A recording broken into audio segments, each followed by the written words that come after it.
morning. My name is Jonathan Chandler. I'm a volunteer at the Virginia School of Traditional Arts. Hello, we're here today in the Virginia School of Traditional Arts. We got an order from a gentleman in Georgia to make a couple of kitchen knives. His mother had one shaped like this, so we traced his pattern and I'm going to make a couple like this. He's ordered one. I think I'll make one to keep myself. The material we're going to use today is 1095 high carbon steel. It is 1/8 of an inch thick. It is 1 1/4 inches wide. And for what he showed me, this is still too thick. So we're gonna need to make it a little wider today and a little thinner. So we're gonna work on that because if you see my pattern, it doesn't quite fit on there.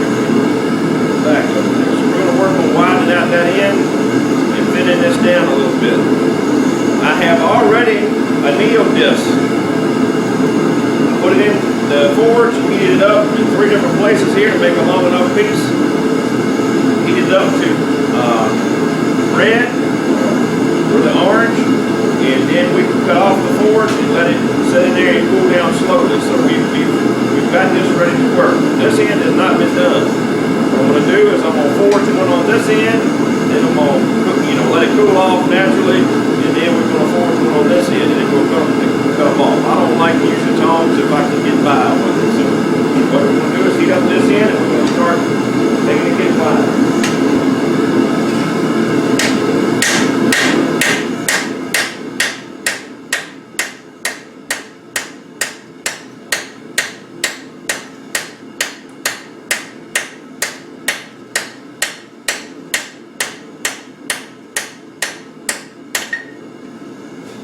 High carbon steel, we don't want to work it cold, so we want to keep it hot. So we're going to stick it back in the forge.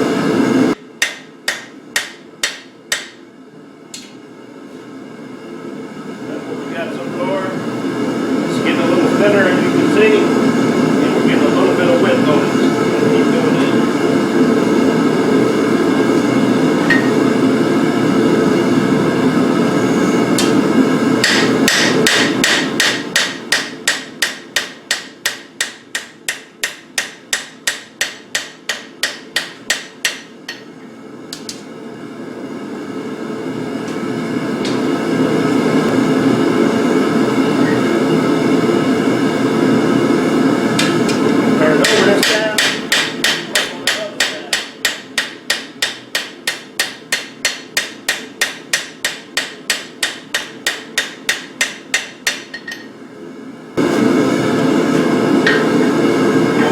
On my anvil where my handle will start where the end of it needs to be, so I know how much to thin.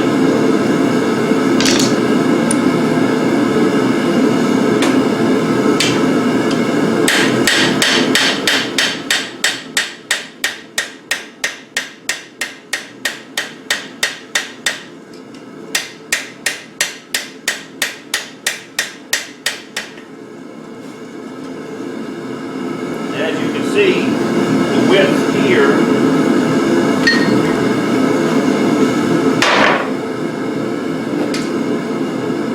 as you can see, if we get on the edge of the anvil here, we'll put a mark. That's how wide we've got at the front. You can see the difference in what we're making. We're going to thin this, even though we don't need to be that wide all the way down. We're going to thin this down about there. We got another pass to do on that, and it's getting fairly thin down, so we're just going to heat up faster and faster. Pattern, that's why I like having a little pattern, because I'm going to try to make something exact. We got it plenty wide enough to get our pattern on it now. Now we're going to flatten that bit back out, because it's full of lumps and bumps. We'll get it hot and flatten it back out. This way we'll switch over and we're using the flat side of our rending hammer.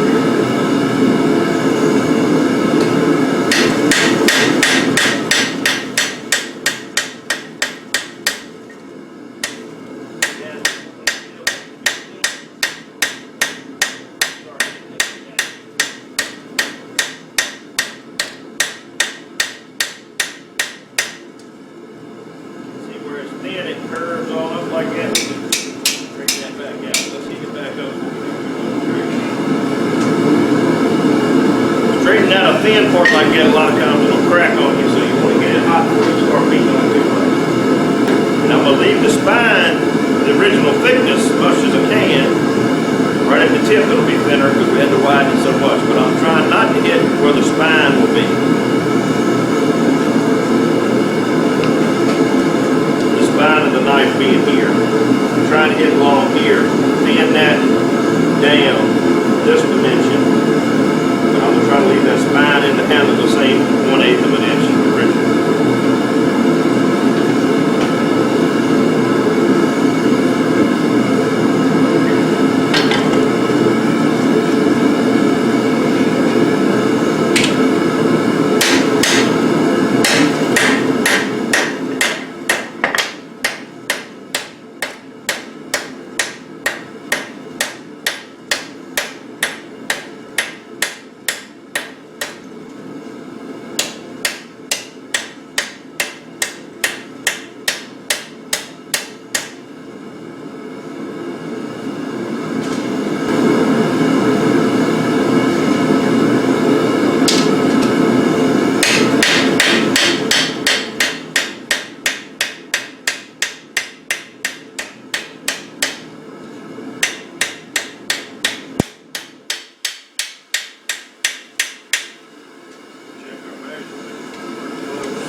As you see, is if we only hit on one side, which is what I've been doing, it's going to curve upward.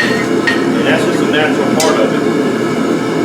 But for our purposes, we're just trying to make it the right thickness for this moment. We'll worry about the curve. We're going to use our flat side now and try to get out as much of the bump as we can.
anneal it again. I'm gonna heat it up, just like we've been forging it. We'll stick it in that forge. We're gonna cut the forge off, away for an hour or so, let it cool down inside that forge as slow as it can, until we put our hand on it. Then we'll come back, we draw our pattern on this.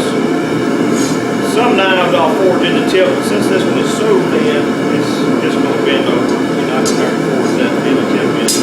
We'll just cut our pattern out of it, and then we'll be basically at a stock removal stage. We'll start drilling holes and grinding our bevels in and that kind of thing.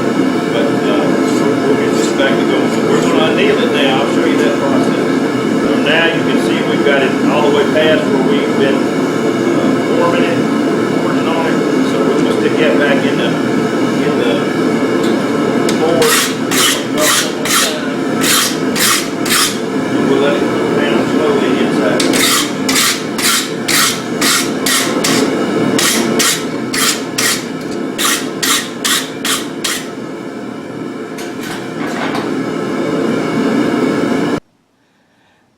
Yesterday, prior to starting this project, I had made a little template. A gentleman from Georgia had brought me a knife to fix a handle on, and I liked the outline of it, and he wanted another one. So I made a wooden template. This helps me reproduce the shape.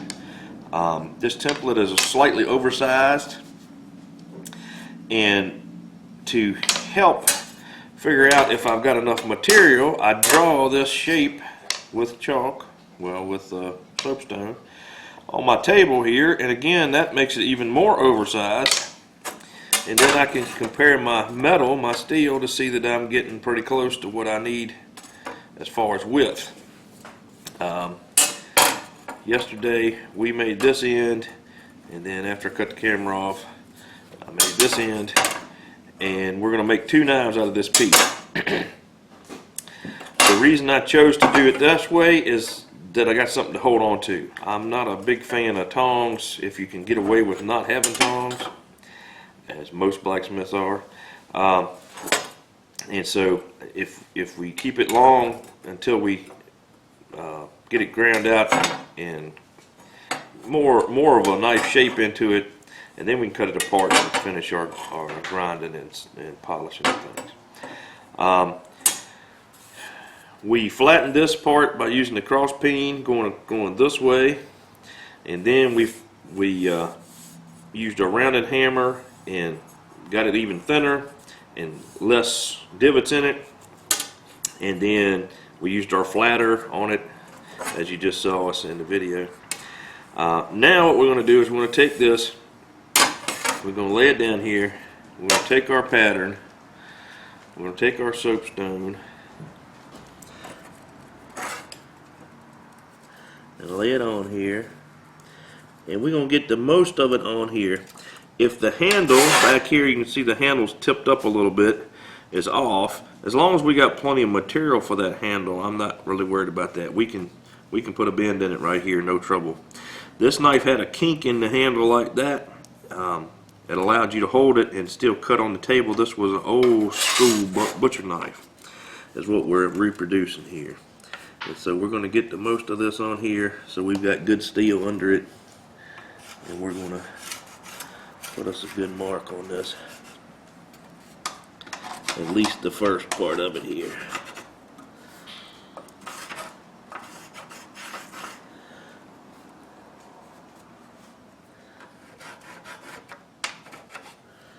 So when we get rid of that, that's what we got. And so now all I'm going to do is I'm going to take our little grinding wheel. We've got a thin wheel on our grinder here, and we're going to just whip out that profile. Should take but just a second. This is very thin material, and so this is the easiest way. I guess you could, if you had a bandsaw, you could cut it off with the bandsaw and so forth, but I think this will be just as fast, if not faster.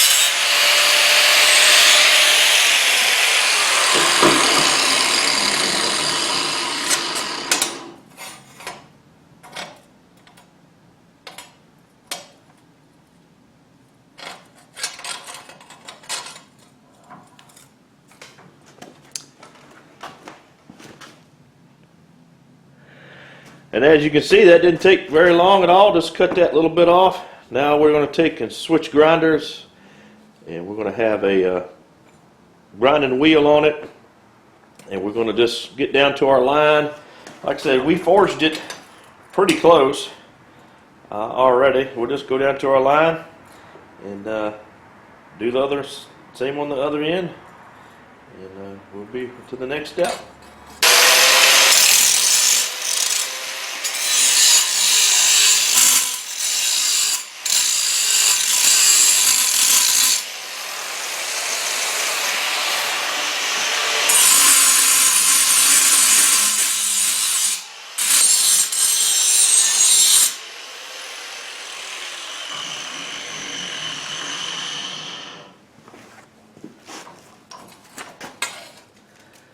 As you can see, we're down on that side pretty quickly.